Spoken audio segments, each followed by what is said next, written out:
My name is Justice Bawole. I am from Ghana. I studied in the IDPM, then now Global Development Institute, for a PhD in Development Policy and Management. I entered in 2010 of September, and I finished in September 2013.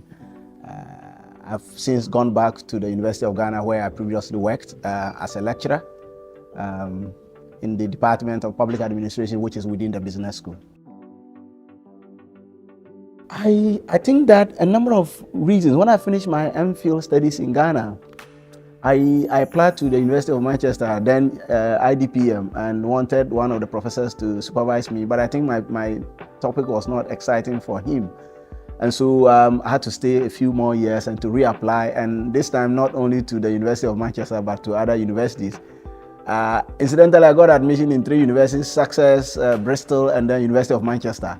And I had to look up to see what the rankings were. I saw the University of Manchester was a great one, a merger of 2 big universities. So for me, it was exciting. And then too, I realized that the faculty members, the lecturers here, had a lot of developing country experience. And as somebody who was coming from a developing country, I thought that I needed people who understood the context that I came from. And of course, would be able to guide me in the kind of work that I did. And so the faculty and the very strong research background and their research focusing on developing countries was actually for me a deciding factor. And then when I entered here, I saw that it was even much more than what I thought. So the decision for me was the faculty and then the rank of the university, especially faculty that had experience in developing countries. I started off as a self-funding PhD student, and for the first term, that's from September to December, I spent most of the time thinking about where to get the next tranche of fees to come from. But luckily, I went back to Ghana in December of 2010, and I got the government through the Ghana Education Trust Fund to offer me a scholarship. And so I came back with that scholarship, and that freed me from thinking, 1, and 2, it freed me from wanting to do work. And so I spent my time actually writing articles if I wasn't working on my PhD. And that helped me. So by the time that I finished the PhD in 3 years, I had published about 10 articles, and that gave me the opportunity to go back to my former job, and immediately got promoted to the rank of senior lecturer. So when I finished in September of 2013, September 2013 I finished, and because during my period here, I got a lot of experience working with experienced faculty and researchers. It helped me. I remember that when I first entered here, my first meeting with my supervisor, Dr. Fahad, he told me, he says, most guys that come into the University of Manchester will finish a PhD, will get a PhD. But I want you to get something more than a PhD. And that really struck me. So I started thinking about how I was going to become a bit different from others. And that was why when I had my funding and didn't need to work, I spent all my time wanting to make a difference and through research. So my Fridays and Saturdays were almost always used for writing articles. And I ended up with at least 10 articles by the time that I was done. And my university required that you had at least 10 articles to be promoted to senior lecturer. So the experience that I got here, the capacity that I developed here, the collaboration with the faculty, and the articles that came up were the things that immediately gave me the opportunity to meet the requirement that my university was looking for. And so when I put in the application, I got promoted to the rank of senior lecturer. So the experience in Manchester was such a catalytic experience that it didn't just give me a PhD, but it also gave me, capacity to publish, and I published and then got promoted to senior lecturer.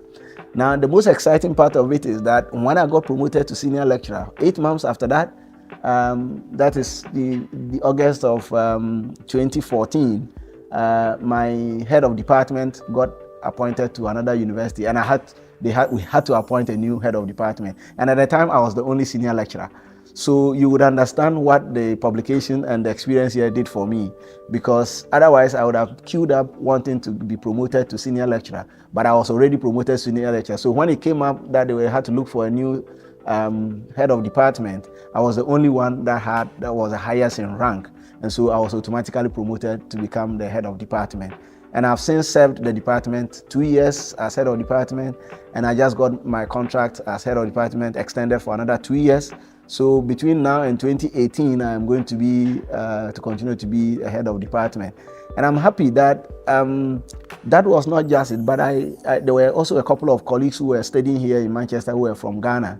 What I did was that as soon as I became head of department, I tried to use that connection to get all of those brilliant guys to join the department as faculty members.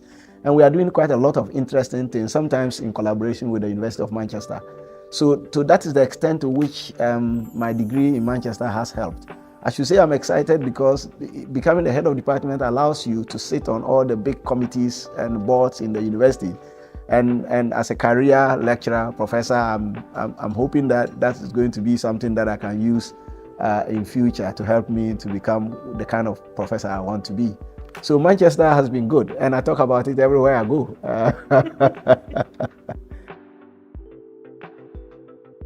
In Manchester, and I've been coming to Manchester since I finished. For the past 3 years, I come and give a couple of lectures to postgraduate students. So this year I have come and I'm giving 7 lectures to 7 different classes on different aspects of development management and international development. For example, I've spoken to students about local development actors. I've spoken to students about spirituality in human resource management. I've spoken to students on organizational development. And I'm going to speak to students this week on constitutions and the law and how that affects HR management in developing context and all of that. And in addition to the teaching, I also do collaborative research with my former supervisors and other colleagues. And I'm happy to say that we just published a book on development management, theory and practice by Rutleck. And I should say 2 days ago we had another meeting and we are thinking about another book project. This time we want to look at governance practices in NGOs, local NGOs in Africa. And so that's the next project that I'm working on. So perhaps I'm going to keep coming every year until that project is also realized. Well, I say the rain keeps us, you never get to be able to predict the University of the rain in Manchester. So I know some friends call it Rainchester. So we say it's but in terms of the University of Manchester, I think a number of things. The faculty are extremely friendly. There was no distinction between a faculty member and a PhD student. So they treated us as colleagues. They were very friendly. So they gave us all the support that we needed in terms of academics, but also they gave us a lot of social support. I remember that my wife had just delivered. My baby was 3 months. My last born was 3 months when I came to the University of Manchester. And Fahad was almost always concerned about the fact that I had left my kids back home. And so he would often ask me how they were doing and was careful. And anytime that I was going back to Ghana, he would often give me a little gift to give to the little girl. So that kind of bond and friendship that we had with the faculty was extremely cool. So that's one of the great memories that I have with the University of Manchester. The other one has to do with the kind of infrastructure that we enjoyed. Manchester invests a lot in resources, academic resources. So almost always you had resources that you needed to be able to make your work go well. If you had problems with computers and you reported it, it was promptly responded to and fixed. And so you didn't have need in terms of the resources you needed to be able to do your work.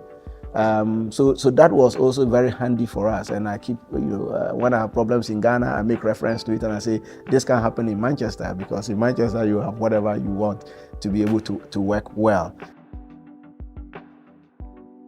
Well, I think that for many of us who come to Manchester, we come with different motives, but in the end, everybody wants to have a fulfilling career after Manchester. And so I say that Manchester is noted for uniqueness in a number of things. And when I came, I decided that I wanted to be able to identify with a particular uniqueness of the University of Manchester. And the uniqueness that I thought I wanted to identify with was the uniqueness of capacity of research, to be able to do good research. So by the time that I finished, I was able to show off myself that I've been trained in the University of Manchester, and it was not difficult for me to be able to get promoted. And so I think that what colleagues who are currently working here for their PhD should do is to try and couch out a certain uniqueness that they want to be tagged with from Manchester. And once that you can show off that, and I implore them to show that off, because the University of Manchester is a global brand. So show that off to people, and you will find that there will be a lot of employers who will be willing to employ you. So for those that are here, that's what I would say. For those that are willing to or wanting a place to study, I think that if you were to give up the University of Manchester, you will not have a lot of other universities that actually serve as a melting pot of the global environment. You come to the University of Manchester and you can meet all sorts of people. And apart from meeting all sorts of people, you will meet a top-notch class of researchers who you can affiliate with, who will not, out of their accomplishment, look down upon you, but will be those people who will still want to associate with you, will have a chat with you, stop by at a coffee place with you, and say a word or two to you and find out how you are doing and all of that. So the University of Manchester really has this tradition that I think anybody who is looking up to study here should be looking up for. Since leaving here, I have tried to make sure that I don't leave a gap. So when I left that very first year, I brought somebody who was a former student of my university to start his PhD. He's in his third year now. The year after, I brought another student of mine that I taught who is in his second year now. And then this year, I brought in my teaching assistant who had been my teaching assistant for 2 years. He's just started his PhD here. So for the past 3 years, every year, I brought somebody to University of Manchester to take my place. And if it were not something that I'm proud of, I would never let somebody else come. So I think that I need to be able to say that the University of Manchester has this, the Porter principle of molding people to go out there and be global icons. And I am proud to be who I am now. And so I think that Manchester has played a key role in this. I live here on Friday and I go to the Georgia State University into the Andrew Young School of Public Policy because I'm in public administration. And I'll be giving a couple of lectures to students and to PhD students there and to faculty there and to have a couple of meetings. And then from there I come to Washington to have some conference meetings and all of that. So I see myself now going everywhere in the world because Manchester didn't limit me. It gave me that exposure that makes me able to compete with everybody else from everywhere else in the world and to be able to say that I am amongst the top. So Manchester is a place to study.